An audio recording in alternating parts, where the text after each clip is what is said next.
Recunoștința și nemulțumirea.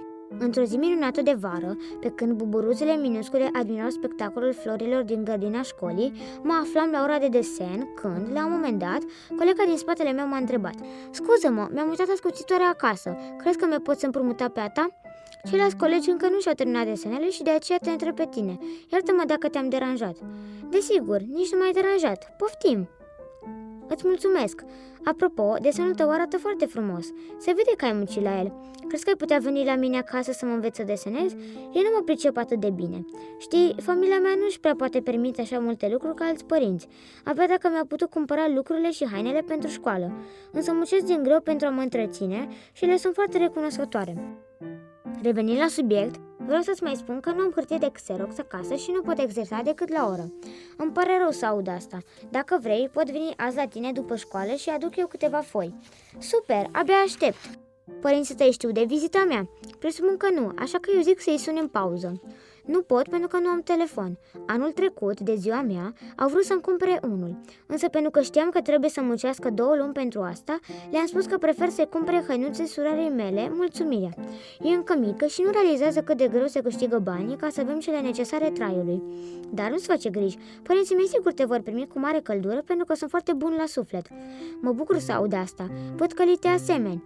Deci, după ore, ne vedem în fața bradului din fața școlii, da? Mi se pare ok, ne vedem acolo. Fără vorbit, vă rog, ne-a atras atenția doamna profesoră. Da, mă scuzați, doar am vrut să-i împrumut o ascuțitoare.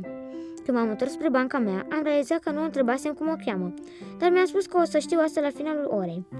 Iată că altă zi de școală s-a dus. Mi-am împachetat lucrurile, mi le-am pus în ghiozdan și am plecat din clasă. În timp ce mă apropiam de poartă, am zărit-o pe colega mea așteptând lângă brad. Ce-i drept, trebuia să mă grăbesc cu împachetatul. Ieșisem printre ultimii. Speram că nu se va supăra. Am ajuns, scuze că am întârziat. Nu este nicio problemă, să mergem către casa mea. Nu e departe, vom face vreo 10 minute. Pe drum am discutat despre o grămadă de lucruri. Am aflat că tatăl fetei a fost soldat în armată, iar brațul i-a fost rupt. Și foarte important, o climă recunoștința. Ajungând la ea acasă, o femeie slăbuță ne-a întâmpinat în prag. Mamă, ți-o prezint pe Ruxandra, colega mea. Mi-a spus că mă poate ajuta la desen. Putem merge la mine în cameră, te rog? Sigur că da, însă n-am avut timp să prepar mâncarea. Abia ce am ajuns acasă. Va dura un pic până o să vă chem la masă. Mulțumesc pentru primirea cea caldă, însă dumneavoastră abia ce ați ajuns de la muncă și sunt sigură că sunteți extenuată. Eu zic că mai bine să vă duceți să vă odihniți. Îți mulțumesc că te-ai gândit la mine, Ruxandra, dar nu sunt chiar atât de obosită. Tu și recunoștința puteți merge să învățați, iar eu vă anunț când e masa gata. N-am avut ce să mai zic, așa că ne-am îndreptat spre camera recunoștinței. În clipa în care am intrat în ea, am rămas uimită. Camera părea minusculă și tot ce se afla acolo era un pat, care abia se mai ținea pe picioare, un birou destul de micuț, cu un scaun de lemn și un dulăpier cărămiziu. Mi-a plăcut însă că totul sclipea de curățenie.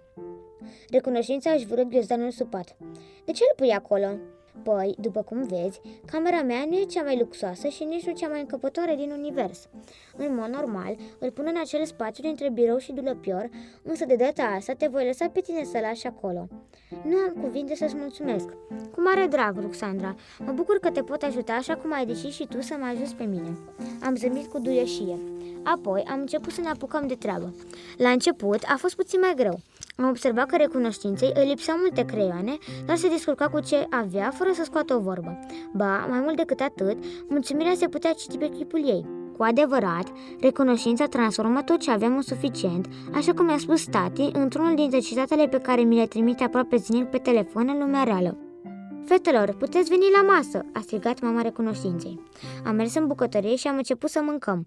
Farfuriile erau pline pe jumătate, dar supa de legume era delicioasă. Am mâncat-o pe toată. Ne-am întors în cameră, însă am observat că recunoștința nu se simțea prea bine. Ce s-a întâmplat? Păi, mă cam doare burtica, de foame. Încă nu m-am săturat. Ar trebui să-i spui mamei tale. Nu, lasă așa, este extenuată. În plus, dacă mai mănânc o farfurie, nu va mai ajunge supa și pentru surioara mea când va veni de la grădiniță. Sunt mulțumită cu atât. Voi mai rezista câteva ore. Ești sigură? Da, mulțumesc. Mi s-a făcut milă de ea, dar o priveam și cu admirație. Nu știu dacă ce făcea era rău sau bine. Poate că era bine, căci se gândea la mama și la surioara ei, punându-le pe primul loc.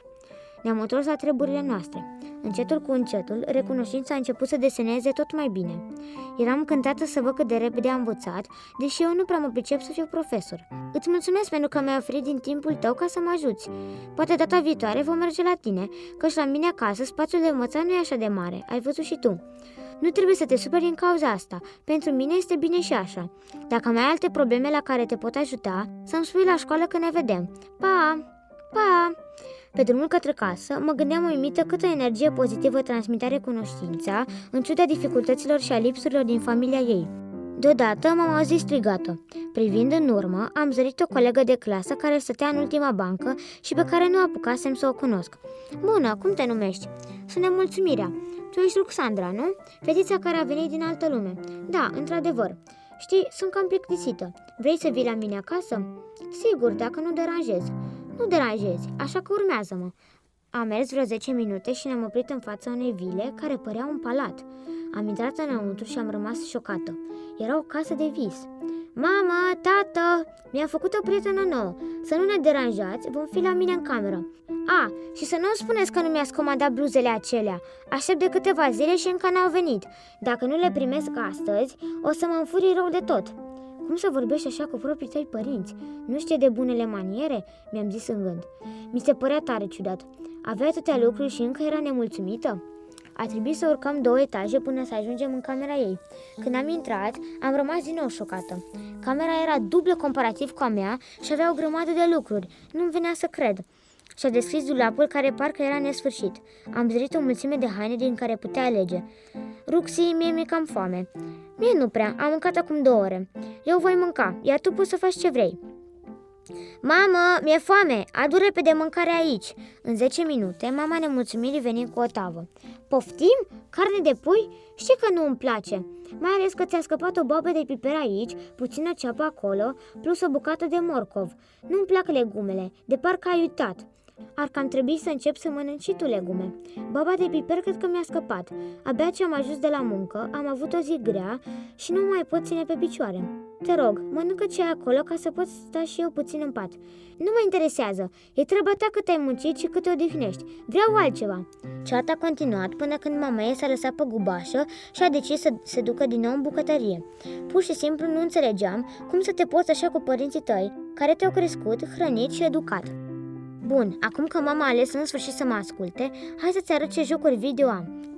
Urmat într-o cameră care avea un televizor imens, un computer dintre cele mai moderne și un PlayStation ultimul răcnet. Mi-a dat o consolă și am început să ne jucăm. Jocul era destul de fain, dar m-am plictisit repede căci nu prea aveam experiență cu el. Eram doar la nivelul 2, pe când Nemulțumirea avea nivel 25. La un moment dat, a pus pauză la joc și a început să strige. Tată, ai găsit volumul al 7-lea din Legends of Speed? Vreau să mă joc acum. Le-am terminat pe toate și mor de plictiseală. Tatăl ei veni sus și răspunse. Înțelege că încă nu este în stoc. Trebuie să mai aștepți câteva săptămâni. Uite-te și tu câte jocuri mai ai. Joacă-le pe acelea. Jocurile astea sunt plictisitoare și nu vreau să mai aștept câteva săptămâni. Dacă nu-mi faci rost de joc până mâine, nu știu ce fac.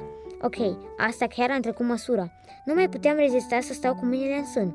Trebuia să fac ceva. Și știam exact ce. Nemulțumire. Mi-am uitat telefonul la o prietenă. Mă duc după el, dar mă voi întoarce repede. Bine, sună-mă când îl recuperezi. Aici ai numărul meu de telefon. A scos din buzunar un iPhone 12 Max, dar mai diferit față din cel de lumea reală. Mă enervează că nu am un telefon atât de performant, dar părinții refuză să-mi cumpere altul. Cum să nu te mulțumești cu un iPhone 12 Max? Ciudat, mi-am spus în gând. În fine, revenind la plan, acesta era să o duc pe Nemulțumire acasă la recunoștință, dar mai întâi trebuia să explic ce am de gând ca să nu mă iau prin surprindere. Am luat-o la fugă, am bătut la ușă, recunoștința m-a primit înăuntru și am explicat planul meu. A fost de acord să mă ajute. Am sunat-o pe Nemulțumire și am indicat adresa la care să vină. După vreo 15 minute, am văzut-o pe stradă, în fața porții, așa că am ieșit afară ca să o întâmpinăm. Ce-i cu această casă?" a întrebat nedumerită. Este locuința noii mele prietene, Recunoștința." Încântată de cunoștință." Ruxandra mi-a spus că suntem colege și m-am gândit să facem proiectul la română împreună." Păi, ce să zic, sigur." Haide, Intrând în casă, nemulțumirea părea bulversată. Poate pentru că nu mai locuise într-o casă așa micuță. Poate pentru că lipseau de acolo atâtea lucruri pe care ea le avea acasă.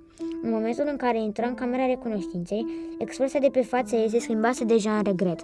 Sigur, acum se simțea prost știind câte lucruri îi oferiseră părinții și cât de rău se comportase cu ei.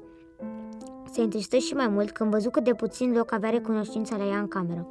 Scuze că întreb, dar cum de nu ai telefon?" întrebă nemulțumirea. Părinții au vrut să-mi iau unul, dar am zis să păstreze banii pentru alte cheltuieli. Sunt mulțumită că am un acoperiș deasupra capului și că am ce mânca. Poate nu e chiar cea mai bună mâncare, dar mie îmi place și apreciez efortul pe care părinții mei îl depun pentru această familie.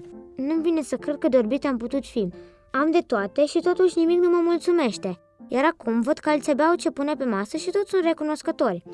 Cred că planul a funcționat, am exclamat entuziasmat. Plan? Ce plan? Planul care te-a făcut să realizezi ceea ce tocmai ai spus.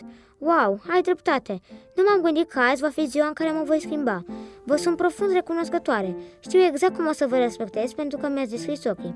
Eu nu am nevoie de nimic. Am tot ce îmi trebuie în lumea mea. Dar îți mulțumesc că te-ai gândit. Dacă vrei, doar față de recunoștință te poți revanșa. I-am răspuns. Nemulțumirea a fugit către casa ei. Mamă, tată, veniți aici! Îmi pare foarte rău pentru cum am purtat cu voi. Mi-ați oferit atâta iubire și atâtea lucruri pe care eu nu le-am apreciat. Dar acum știu că am cei mai buni părinți din lume și o să vă fiu recunoscătoare în fiecare zi, exclamă nemulțumirea și se aruncă în brațele lor. Părinții nemulțumirii o priveau extrem de emoționați. Draga noastră, ce te-a făcut să spui așa? Suntem uimiți. Nemulțumirea le explică totul, așa încât au decis să ofere familiei recunoștinței un cadou uriaș.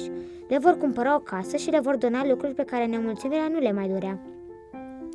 În acea seară, părinții nemulțumirii s-au dus la casa recunoștinței și s-au întâlnit cu părinții ei. Le-au mulțumit din suflet pentru schimbarea pe care fata lor a avut-o datorită recunoștinței și au rugat să accepte un cadou din partea lor. Când le-au spus ce idee au, părinții recunoștinței au rămas fără cuvinte. Nici ei nu i-a venit să creadă. A început să plângă de fericire și a îmbrățișat cu mult drag. Apoi m-a privit emoționată și mi-a spus: Roxy, nu-mi vine să cred. Fără tine nu ajungeam să-mi trăiesc visul. Nu am cuvinte ca să-ți mulțumesc. Și ție, nemulțumire. Vă sunt extrem de recunoscătoare. Și eu îți mulțumesc. Datorită ție, părinții mei sunt acum foarte fericiți pentru că m-am schimbat. Îi răspunse nemulțumirea zâmbind. Cu mare drag, recunoștință, i-am spus. Poate nu știai, dar oamenii care sunt recunoscători pentru lucrurile bune din viața lor, oricât de mici ar fi ele, sunt răspătiți până la urmă de bunul Dumnezeu. Recunoștința m-a privit cu mult drag și m-a îmbrățișat. Se pare că se întunecă, deci ar cam trebui să plec. Ne vedem mâine la școală. Pa! Pa! Mi-am luat ghiozdanul și m-am îndreptat spre casă. Când m-am pus să dorm, m-am gândit la cât de fericită era recunoștința și la gestul uriaș pe care le-a făcut nemulțumirea. Cu adevărat, oamenii pot aduce atâta bucurie celor din jur.